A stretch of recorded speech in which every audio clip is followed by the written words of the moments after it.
तर नमस्कार मित्रांनो, सकाळ झाली, उठला बादशाह उठला कॉफी प्यायला, कॉफी नंतर आपला रेग्युलर 1 लिटर पाणी भाई, पाणी महत्वाचा आहे जीवनात. नंतर मग हा बघा आलाय भानत बादशाह, बोलतात नेरूळचा किंग. तिथनं गेलो, सोमवार होता, मंदिरात गेलो, मस्तपैकी पाया बिया पडलो, बादशाह पण पाया पडला. त्यानंतर गेलो आम्ही मोर्याकींकडे जरा काम होतं. हे बघा घेतलंय भाई गिफ्ट दीदीला आपल्या, हा विषय नाही. इकडे काका पण बादशाह दिसते ना चष्मा लावून. नंतर सर्व्हिसची गाडी पण पडलेली, तिला पाय लावला, केबल गेली क्लचची.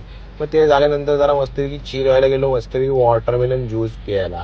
ज्यूस पिऊन आमच्या बंटी शेट्टीला पाहिजे होता मस्तपैकी फ्रँकी आणि पिझ्झा. ते घेतला आणि गेलो घरी, आणि मी झोपलो कारण माझा होता उपवास. नंतर डायरेक्ट संध्याकाळी उठलो, मस्तपैकी 2 वाजता तयार झाल्यानंतर पोहोचलो भाई उठाला रोडला. हा बघा विजय देवरकोंडा होता, 2 जण चालवतो मस्तपैकी. रश्मिका कुठं आहे माहित नाही. नंतर जरा शेतातून चालता गेलो, मस्त वाटत होतं एकदम. म्हणजे शेतातून भाई चाललं पाहिजे माणसाने पण, कारण का शेत आहे तर आपण आहे भाई, काय विषय नाही. ही सगळी दादा ती आपली जागा, दादा म्हणजे आपला विजय देवरकोंडा, त्याची सगळी जागा. नंतर हे 2 बादशाह पण आले, निकत पण आला.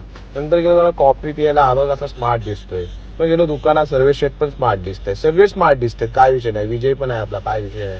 नंतर जरा गेलो उपास सोडायला घरी, तिकडनं मग जरा परत बोलो राव वगैरे. मग 2 बादशाह हायवेला गेले, हायवेला राऊंड मारला, तिकडनं गेलो कोरपेकडे कॉफी प्यायला.